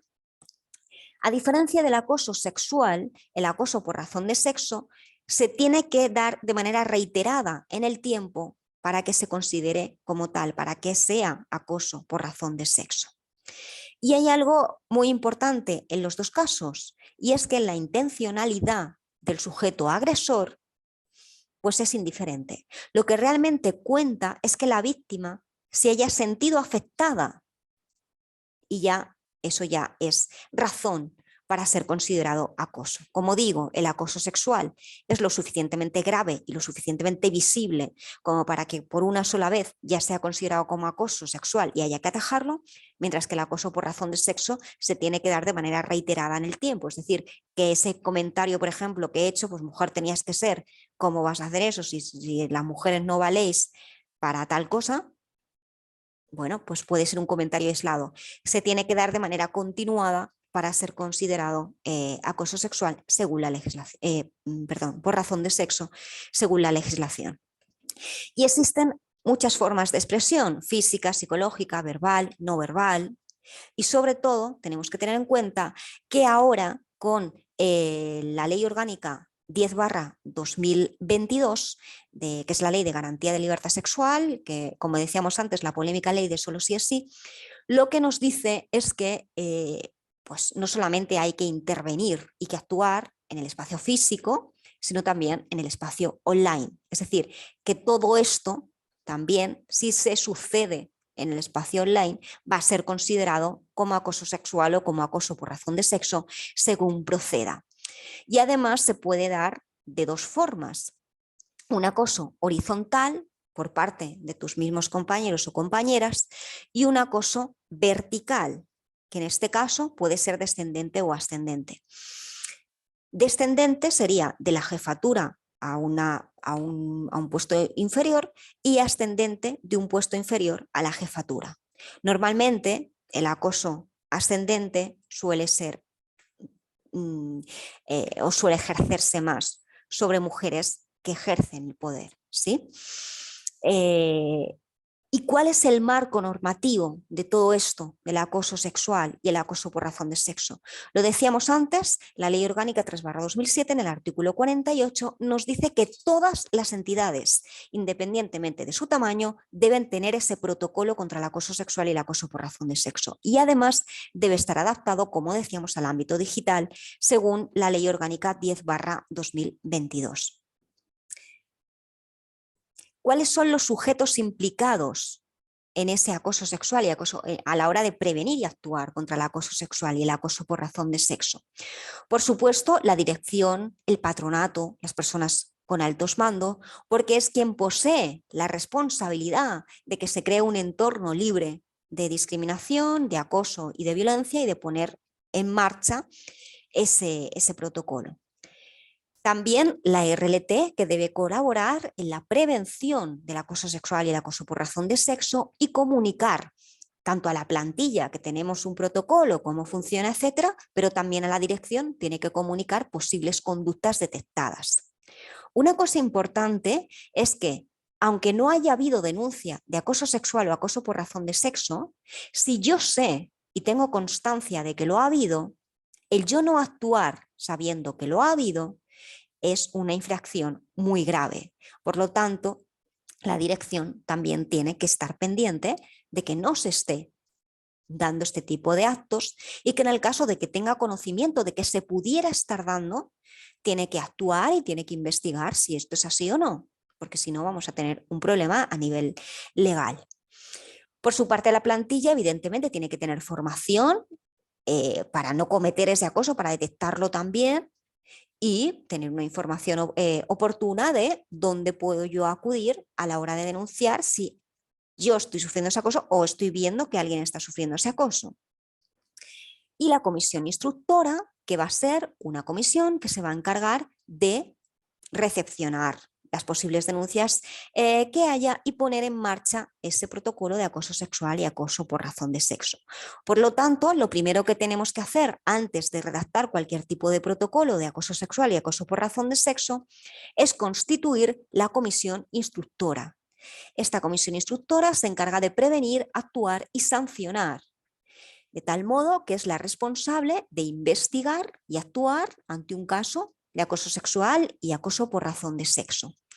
Va a estar constituida entre 3, 6 personas, 8 como máximo, y lo que siempre se recomienda es que haya personas que representen tanto a la entidad como a la plantilla, para que así, si el acoso pudiera provenir de una persona superior, pues que la persona que lo está sufriendo no tenga esa barrera, ¿no?, de cómo voy a denunciar esto ante otra persona superior, ¿no? De ahí que haya una representación paritaria tanto de la RLT como de la propia dirección. También deben ser personas accesibles, que sean confidenciales, y en ningún caso la comisión de seguimiento de instructora tiene una figura mediadora, es decir, su función no es poner a la víctima a hablar con la persona agresora para que entre ellas resuelvan la situación, porque eso supondría una revictimización, sino que lo que hace es investigar y, bueno, pues poner en marcha las medidas que sean oportunas. En este sentido, se puede contar con una persona experta que nos ayude en este tema y, por supuesto, la comisión instructora debería tener formación en materia de igualdad y muy concretamente en la prevención del acoso sexual y el acoso por razón de sexo. ¿Quiénes suelen formar parte de esa comisión instructora? Bueno, pues personas responsables de recursos humanos, responsables de la entidad, de la RLT, si tenemos un técnico de igualdad o un técnico de prevención de riesgos laborales también. Y una vez que hemos constituido nuestra comisión instructora, nos dedicaríamos ahora sí a redactar nuestro protocolo contra el acoso sexual y el acoso por razón de sexo, que en primer lugar debe tener una declaración de principios, donde la entidad, de manera escrita, bueno, pues en ese protocolo visibilice su tolerancia cero ante este tipo de acoso. También debe poner en ese protocolo cuál es el ámbito de aplicación de ese protocolo. El ámbito de aplicación va a ser a toda la empresa. Y esto es algo importante porque lo recalca muy bien la Ley Orgánica 10/2022, la Ley de Solo sí es sí, nos dice que debe englobar el ámbito de aplicación de ese protocolo, debe ser toda la plantilla, incluido también las personas becarias, las personas que están en prácticas, incluso personas externas, ¿no?, que tengan una relación o colaboren con la organización. Y además, según el convenio de la OIT, que es muy reciente y que España ha firmado, el ámbito de aplicación también se va a dar o se va a considerar acoso sexual y acoso por razón de sexo en el trabajo, en las relaciones de trabajo, como resultado de trabajo y en el ámbito digital. Es decir, que si yo recibo un WhatsApp en un grupo de trabajo donde me están diciendo X acoso, eso es acoso en el ámbito laboral, ¿sí? Si hay una cena de empresa, aunque no sea en el horario laboral, pero como es resultado de mi trabajo, porque es la cena de empresa, eso también es considerado acoso laboral y por tanto habría que activar el protocolo.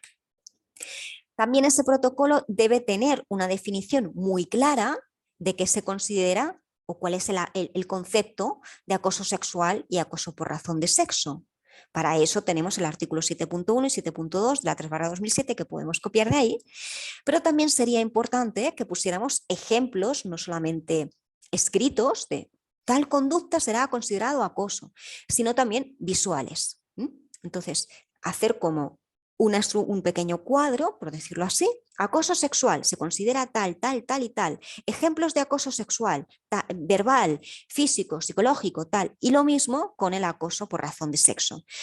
¿Esto para qué sirve? Para que si se recibe una denuncia por acoso sexual o acoso por razón de sexo, la comisión instructora pueda acudir al protocolo y diga, pero esto es acoso o no. A ver, pues sí. Contrastar y facilitar el poder detectar este tipo de actuaciones. Además, también ese protocolo debe tener medidas de prevención, como por ejemplo campañas, formación a la plantilla sobre el tema de acoso, ¿no? A esas cositas nos referimos.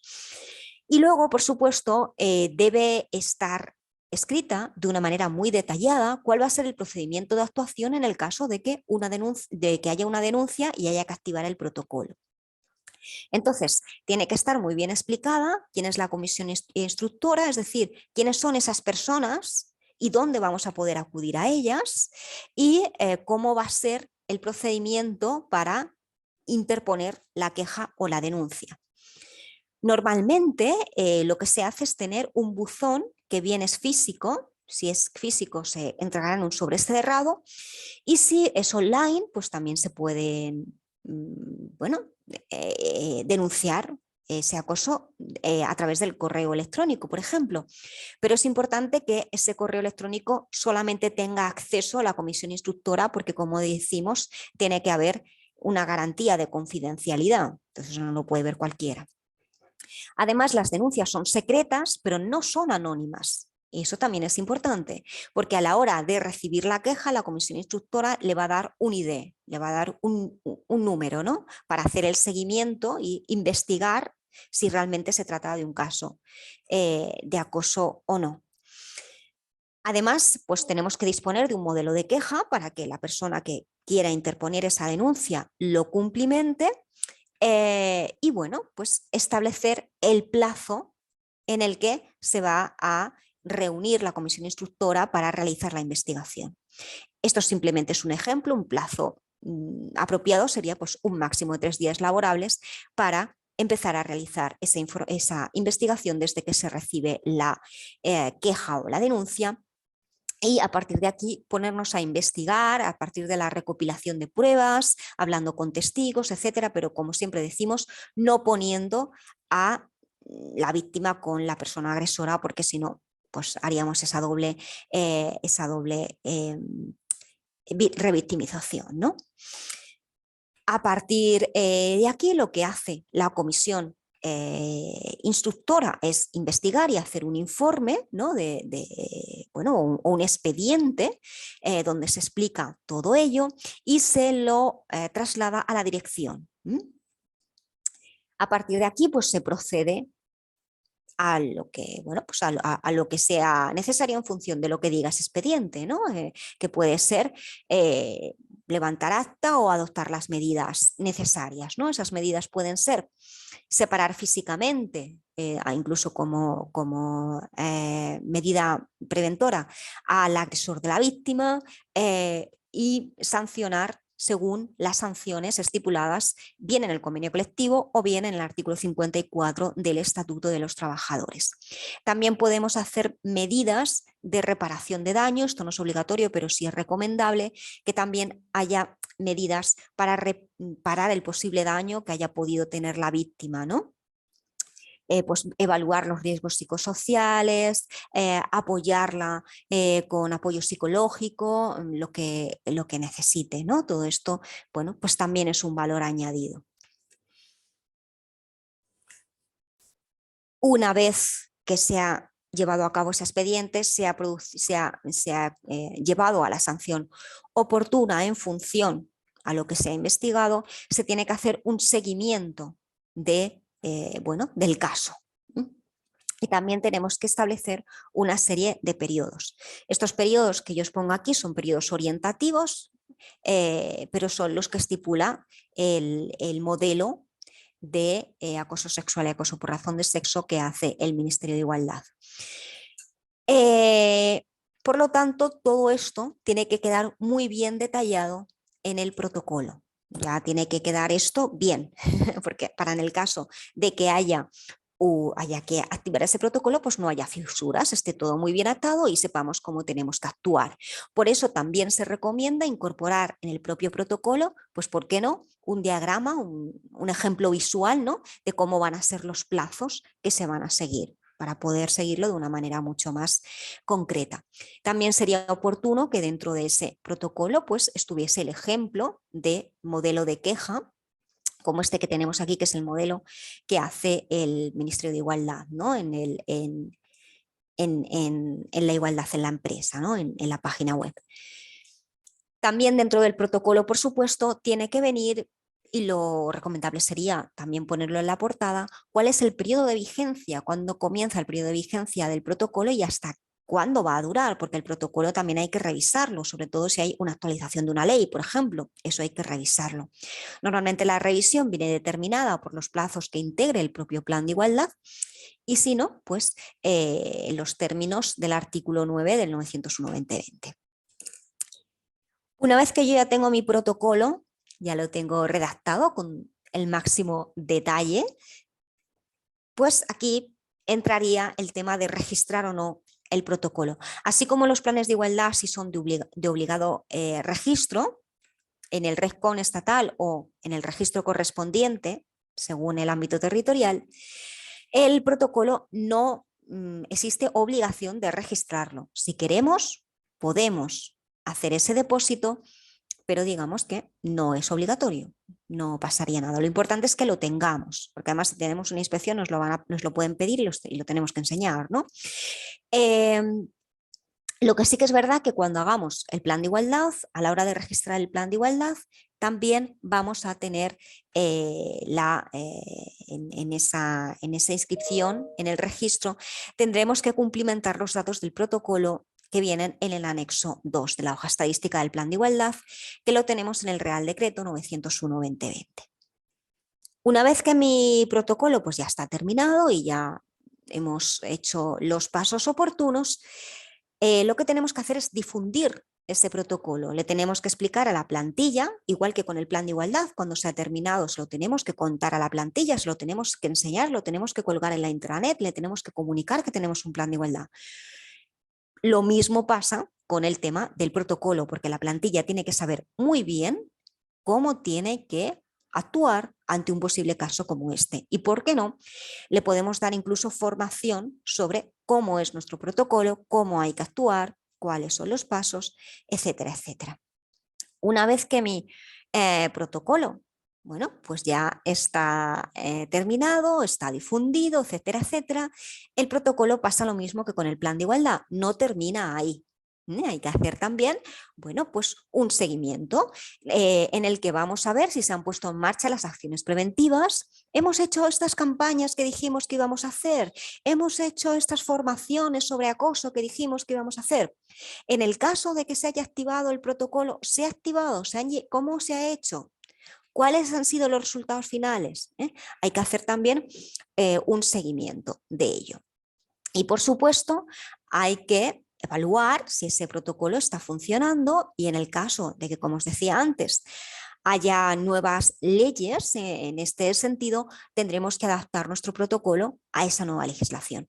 En este caso es muy importante, y esto es algo que no todas las entidades saben y por tanto es importante recalcarlo, puede ser que tengamos un protocolo, cosa importante, puede ser que no tengamos un protocolo, pues nos tenemos que poner a hacerlo ya, porque es obligatorio tener ese protocolo y si no lo tenemos, pues bueno, existen una serie de sanciones que veremos después. En el caso de que queráis hacer un protocolo, desde el ARES tenemos un servicio de consultoría donde además tenemos un protocolo que adaptamos a cada entidad. Es decir, existe un modelo de protocolo, pero lo adaptamos a cada entidad y sobre todo está adaptado al ámbito concreto de las residencias y de los centros de día. Importante también que puede ser que yo sí tenga protocolo, pero que no me he enterado de que yo este protocolo lo tengo que adaptar a la nueva legislación que es la 10/2022 de garantía integral contra la libertad sexual.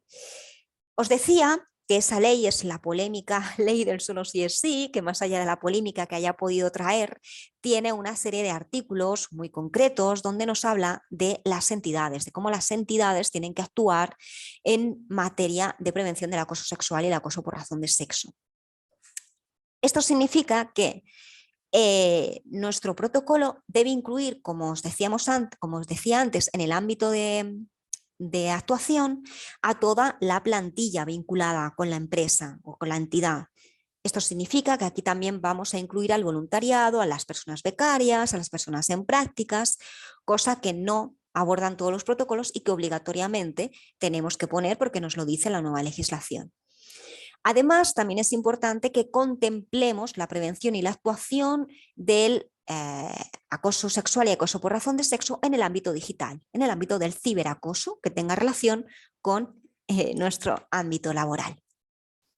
También es muy oportuno hacer acciones de sensibilización en materia de igualdad al personal y, por supuesto, incorporar la violencia sexual en la evaluación de riesgos y algo muy importante que es establecer o organizar los espacios de trabajo para que sean seguros. Y esto está relacionado con los riesgos laborales. ¿Esto qué quiere decir? Pues quiere decir que tengo que asegurarme, pues por ejemplo, relacionado con el tema del ciberacoso, que, bueno, en el ámbito de las relaciones que podamos tener pues a través de Teams, ¿no? O a través de la intranet, de donde sea, que nos vamos a asegurar de que ahí no va a haber acoso y cómo vamos a actuar en el caso de que ahí lo haya. También se refiere a que si, por ejemplo, cómo son los espacios, tienen salidas. Parece una tontería, pero se está refiriendo a ese tipo de cosas. En el caso de que una persona te acorrale, puedes salir de una manera fácil, ¿no? A ese tipo de cosas se está refiriendo, ¿no? Aunque, como digo, esto va mucho más allá de estos ejemplos, pero para que nos hagamos una idea. Y tenemos otra legislación, esta vez un poquito más reciente, que es la Ley 4/2023, conocida como la Ley LGTBI, que en este caso lo que nos dice es que las empresas de más de 50 personas van a tener de plazo hasta marzo de 2024 para prevenir cualquier tipo de discriminación y de acoso que se produzca contra las personas LGTBI. Por lo tanto, dentro de los planes de igualdad también tenemos que incorporar y tener en cuenta la especial vulnerabilidad que pueden tener las personas trans, especialmente las mujeres trans, y también nos habla de que, y aquí hay lugar a, bueno, pues a posibles interpretaciones, lo que nos dice es que los protocolos deben prevenir también el acoso a las personas LGTBI. Pero es que aquí en ningún momento me está diciendo que yo dentro de mi protocolo de acoso sexual y acoso por razón de sexo incorpore a las personas LGTBI. Entonces no sabemos si se refiere a que lo tenemos que incorporar dentro de ese protocolo o que tiene que haber un protocolo específico en este sentido. ¿Y por qué esto todavía no se sabe? Bueno, pues porque esta legislación está pendiente de desarrollo. Yo simplemente os lo comento para que sepáis que, bueno, que se avecinan nuevas adaptaciones que vamos a tener que hacer. ¿Sí?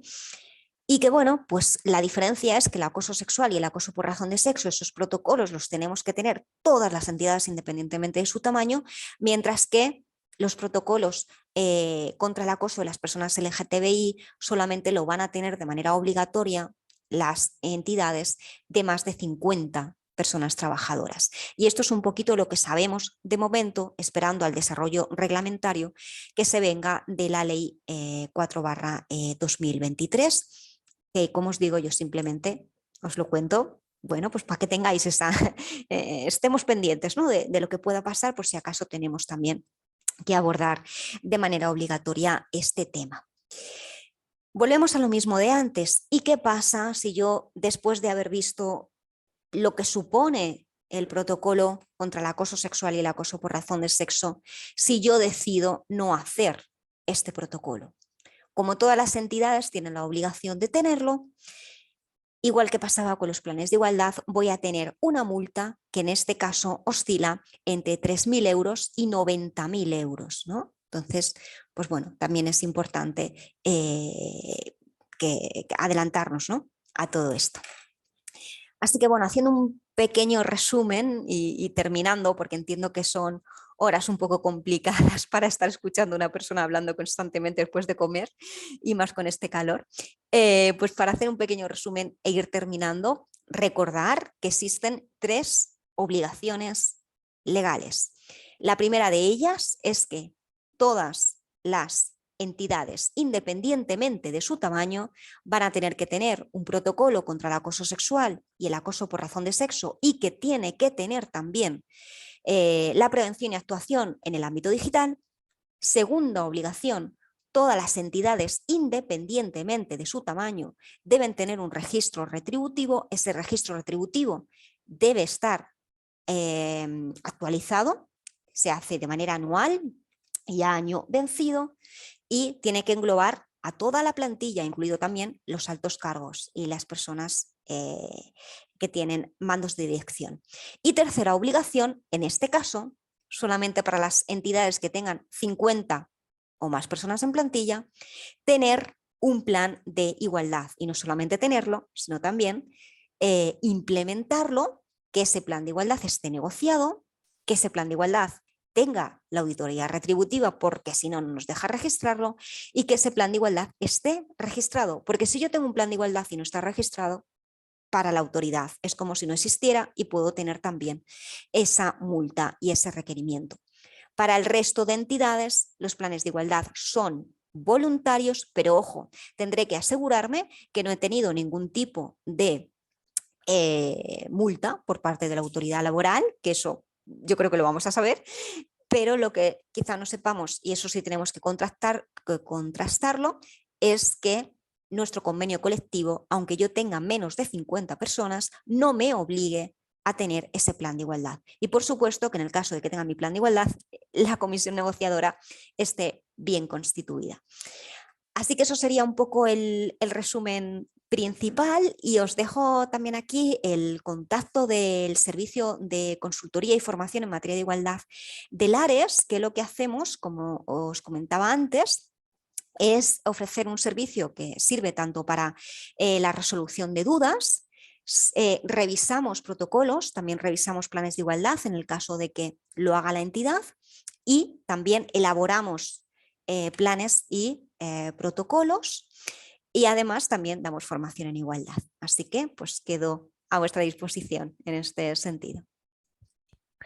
Muchas gracias, Jessica. Yo creo que bueno, pues estas cosas, estas obligaciones, nuestros aspectos legales de todas las entidades, independientemente de la entidad jurídica que se tenga, en este caso de las fundaciones y los patronos, ¿no? Cuál es saber un poco conocer todo lo que es el marco legal, igual que las ponencias de esta mañana, pues yo creo que nos ayudan a entender cuál es el recorrido de nuestra función, ¿no? Como patronato también o como patronos. Pues muchas gracias. No sé si alguno de las personas que está con nosotros participando tiene alguna pregunta, si se quiere poner el micrófono o la cámara sobre, bueno, pues sobre las obligaciones o alguna duda en concreto de los planes de igualdad. Efectivamente, como comentaba Jessica, bueno, pues el tema de la formación en igualdad, en los temas de los protocolos de acoso, bueno, pues ahora mismo es una de las cosas que más se está intentando, ¿no? Introducir en los centros, porque bueno, pues son novedades que no todos, no, pues muchas veces las grandes entidades sí que tenían como ciertos protocolos o ciertos planes, pero que bueno, que en nuestros centros poco a poco pues va introduciéndose buscando un poco pues la igualdad entre las personas. Y no sé si hay alguna pregunta.